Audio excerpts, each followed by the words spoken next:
दोस्तों आज की डिबेट बहुत ही खास होने वाली है जब बीजेपी प्रवक्ता कहता है हम महाराष्ट्र चुनाव जीतने वाले हैं और कांग्रेस को जैसे हरियाणा में हराया है वैसे ही हराएंगे। इस पर कांग्रेस प्रवक्ता आलोक शर्मा कहता है ईवीएम के सहारे मुंगेरी लाल के सपने देखना बंद कर दो, ईवीएम गड़बड़ी के भरोसे ज्यादा उछलो मत। ऐसे कहकर आलोक शर्मा बीजेपी प्रवक्ता की अच्छे से धुलाई करता है। दोस्तों वीडियो का लास्ट पार्ट बिल्कुल भी मिस मत करना क्योंकि वीडियो के अंत में वरिष्ठ पत्रकार विनोद अग्निहोत्री ने भी बीजेपी प्रवक्ता के बहुत मजे लिए। तो चलिए वीडियो शुरू करते हैं। पहले ये देखो, लेकिन आलोक जी ये भी देखिए ना, महाराष्ट्र की जो ये भी तो देखिए कि भाई जो ओबीसी आपकी तरफ गया लोकसभा चुनाव में, जो दलित आपकी तरफ गया, उसको लुभाने की क्या कसर छोड़ी भारतीय जनता पार्टी ने। 8 लाख से 15 लाख कर दिया क्रीमी लेयर की सिफारिश। 1,25,000 रुपए महीना बनते हैं। कौन बचेगा? तो 35% तो ये बल्क में एक चंक चला गया। हरियाणा में यही तो हुआ। ठीक है। इसके अलावा एससी आयोग को संवैधानिक दर्जा, मुझसे मदरसे में शिक्षकों को 6 से 16,000, 8 से 18,000, तो आपका ओबीसी, एससी, मुस्लिम, एसटी सब चंक किधर जाता हुआ दिख रहा है? अभी पता चलेगा। देखिए, मुझे लगता है कि इस तरह की जो घोषणाएं होती हैं इस समय पर आकर इनका कोई प्रभाव नहीं होता है। जिस तरह से अभी तमाम घोषणाएं आपने बताई, इसमें एक टोल की भी घोषणा है कि टोल फ्री कर दें और तमाम चीजें,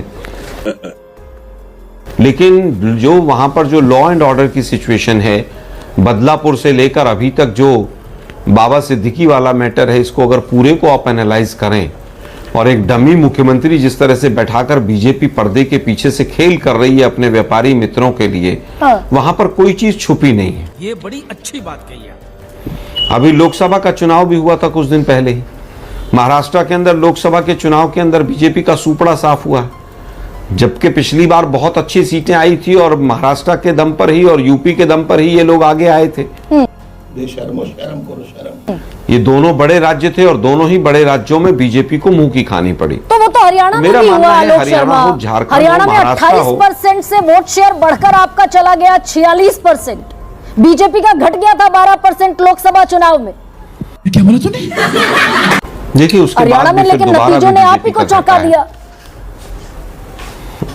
देखिए नतीजे तो पूरी तरह से मुझे लगता है कि मैनिपुलेशन है, आंकड़ों की बाजीगरी है। मैथमेटिकल और तमाम चीजों के परमुटेशन कॉम्बिनेशन का रिजल्ट है ये जो नतीजे हैं। तू समझा? कि आप एक एक सीट पर 66 हजार वोट जो है वो इंडिपेंडेंस को जा रहा है और तमाम चीजें आ रही हैं। तो मुझे लगता है कि उसके ऊपर अभी बहुत चीजें पाइपलाइन में हैं। तमाम केसेस भी कोर्ट में जाएंगे।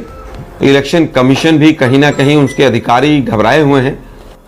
बात तो सही है। आज भी जब election commissioner, chief election commissioner से सवाल पूछा गया तो उनका चेहरा देखने लायक था। उनके पास आज भी कोई सेटिस्फैक्टरी आंसर नहीं था। ये गड़बड़ है बाबा। तो हरियाणा की परिस्थिति बिल्कुल अलग है, झारखंड की परिस्थिति बिल्कुल अलग है, महाराष्ट्र की परिस्थिति बिल्कुल अलग है। अभी आने वाले दोनों राज्यों में हमारी सरकार बनेगी इंडिया गठबंधन की और ये पूरी तरह से एनडीए हारेगा।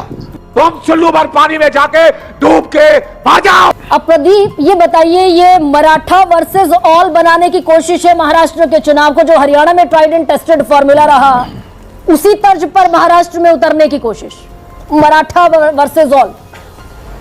गरिमा जी, हम तो सबके विकास की राजनीति करते हैं। बार बार झूठ बोलो। प्रदीप ये बताइए जी कि मराठा के लिए क्या घोषणा की, ये तो आप गिनवा नहीं पाए जी, लेकिन ये इतना असहज क्यों है पार्टी की? 96,000 करोड़ की घोषणाएं कर दी। मैं आपको एक बताता हूँ डेटा पॉइंट। जब हर दिन 250 फैसले कैबिनेट के। अच्छी भाई बात है। नीचे की मशीनरी उनको इम्प्लीमेंट कर पाएगी कि नहीं कर पाएगी? गरिमा जी, जो हाथ में नहीं आपके वो भी घोषणाएं कर रहे हैं। मैंने हरियाणा में भी कहा था, अगर जनता हमारे अगेंस्ट होगी तो अपने आप वोट कर देगी। जनता ने कहा कि झूठ की कांग्रेस की राजनीति को नहीं स्वीकारेगी। अबे साले, मैं आपको एक डेटा पॉइंट दूंगा। महाराष्ट्र के अंदर पर कैपिटा इनकम जब इनकी सरकार थी वो 86,000 थी, हमारे तरफ में बढ़ के 2,78,000 हुई। मतलब हर वर्ग का इनकम में बढ़ी है। डेफिसिट कितना हो गया? 2 लाख करोड़ का हो गया fiscal deficit, which is fine. which is not नहीं, fine, एक चीज बताऊं, नहीं मैं आपको बताऊंगा क्यों। अगर हम नहीं आपका आप सुनिए ना, हाँ बोलिए बोलिए। आप कह रहे हैं पर कैपिटा इनकम बढ़ गई महाराष्ट्र की, आपका फिस्कल डेफिसिट 2 लाख करोड़ हो गया। और जी। जीएसडीपी के 3% से ज्यादा हो गया। फर्क आपके बताता हूं। वित्त मंत्री फर्क अजीत बताता पवार कह हूं। रहे ठीक हैं है। कि भाई बस बहुत करो, अब ये चुनावी घोषणा है, ठीक है, अब मैं नहीं कर सकते फर्क है कौन है ये लोग, कहां से आते हैं? दोनों में फर्क है।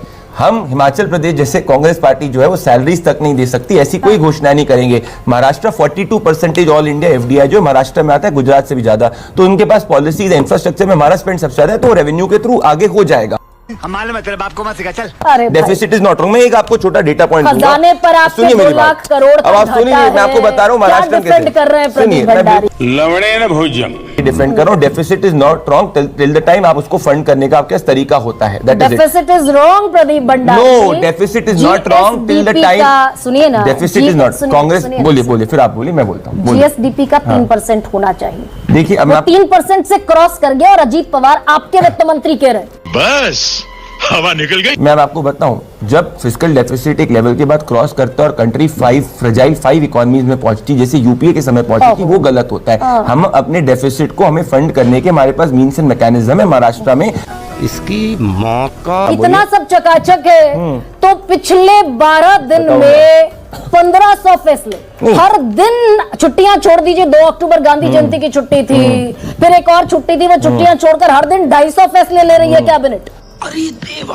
देखिए आखिरी समय पर अगर इतना सब चकाचक है, गरिमा जी अगेन, अगर आप एनालाइज करेंगी, जनता अगर जनता को लगेगा कि भाई ये फैसले सरकार पूरी नहीं कर सकती, तो जनता में वोट नहीं करेगी। सब सरकारें करती, जनता को लगेगा ये कि हम बिल्कुल। डिलीवर कर सकते हैं तो करेगी। कुछ भी। एक और चीज बोलूंगा, मैंने नहीं कहा कि सब कुछ सही था, मैंने कहा हमने फीडबैक मैकेनिज्म के तहत करेक्टिव मेजर्स इलेक्शंस के बाद में लिए, ठीक। तभी हमने लाडकी बहन और बाकी योजनाओं को लागू करा। और इसीलिए इलेक्शन भी लेट हो गया।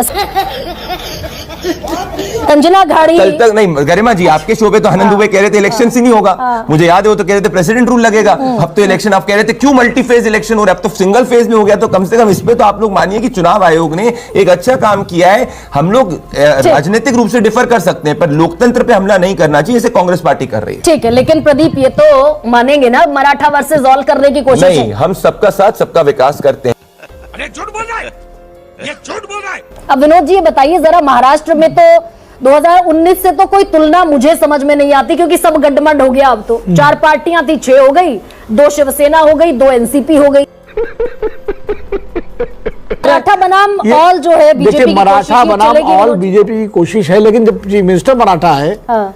तो हम मराठा बनाम ऑल कैसे करेंगे? Good question. एक चीफ मिनिस्टर मराठा को लेकर आप चुनाव में हैं तो आप कैसे मराठा बनाम ऑल कर पाएंगे? यही तो बीजेपी ने होशियारी की है कि फेस मराठा मतलब घोषित हो ना हो, और जो रेवड़ी है वो गैर मराठाओं को। तो वो जो मराठा फेस वो काम नहीं किया ना लोकसभा चुनाव में। नहीं, लोकसभा चुनाव में बीजेपी का नुकसान हुआ है। शिंदे का स्ट्राइक रेट तो अच्छा रहा है। शिंदे का स्ट्राइक रेट तो, शिंदे साहब की पार्टी जो है उसका स्ट्राइक रेट तो खराब नहीं रहा, बीजेपी का स्ट्राइक रेट गड़बड़ रहा लोकसभा चुनाव में। Gujarat to continue, it's in your. वो तो फिर अलग सवाल उठ जाएगा, क्योंकि लोकसभा में चुनाव तो मोदी जी के नाम पे वोट मांगा गया था। अब तो शिंदे जी के नाम पर वोट मांगा जाएगा या महायुति के नाम पे वोट मांगा जाएगा। सरकार तो स्टेट की बननी है। लेकिन मुख्य रूप से देखिए, दो मुद्दे, अभी गद्दारी की बात हो रही थी। हमारी जो शिवसेना उद्धव गुट की प्रवक्ता है संजना जी, उन्होंने गद्दारी की बात की, तो व्यास जी ने गद्दारी की दूसरी परिभाषा दे दी कि 2019 में जो है आपने बीजेपी से गद्दारी की। मेरा एक सवाल ये है, जो शिंदे साहब की पार्टी है शिवसेना, अगर उसको लगा था कि बीजेपी के साथ उद्धव ठाकरे गद्दारी कर रहे हैं, तो उस समय आपने पार्टी क्यों नहीं छोड़ी थी? सही बात है। आप 1.5 साल 2 साल बाद आपको याद आया कि गद्दारी की है बीजेपी के साथ उद्धव ठाकरे ने। अगर उन्होंने गद्दारी की थी आपके हिसाब से, तो उसी से पार्टी छोड़नी चाहिए थी। ये क्या सुन रहा हूं मैं जो बात कह रहा हूं कि गद्दारी का मुद्दा विधानसभा चुनाव में इसलिए ज्यादा होगा, दोनों तरफ ये शिंदे साहब उठाएंगे 2019 की गद्दारी का मुद्दा, और ये जो है उद्धव ठाकरे साहब उठाएंगे जो शिंदे सेना बनी उसका गद्दारी का मुद्दा। और अभी तो रुको, क्लाइमैक्स अभी बाकी है। आना चाहिए। नहीं, एक सेकंड, नहीं, मैं फैक्चुअली ठीक कर दूं। 21 सीटें लड़के 9 सीटें जीती शिवसेना उद्धव ठाकरे ने, और 17 सीटें लड़के 9 सीटें जीती शिवसेना शिंदे ने। तो स्ट्राइक रेट किसका अच्छा? 7 सीटें, तो लगभग बराबर स्ट्राइक रेट है, बराबर स्ट्राइक रेट है। मैं जो बात कह रहा हूं कि गद्दारी का मुद्दा विधानसभा चुनाव में इसलिए ज्यादा होगा, दोनों तरफ ये शिंदे साहब उठाएंगे 2019 की गद्दारी का मुद्दा, और ये जो है उद्धव ठाकरे साहब उठाएंगे जो शिंदे सेना बनी उसका गद्दारी का मुद्दा। असंभव। लेकिन इसीलिए मैं कह रहा हूं कि उद्धव ठाकरे को महाविकास आघाड़ी अपना चेहरा घोषित करे या न करे, अघोषित रूप से ये चुनाव उद्धव ठाकरे बनाम एकनाथ शिंदे होने जा रहा है।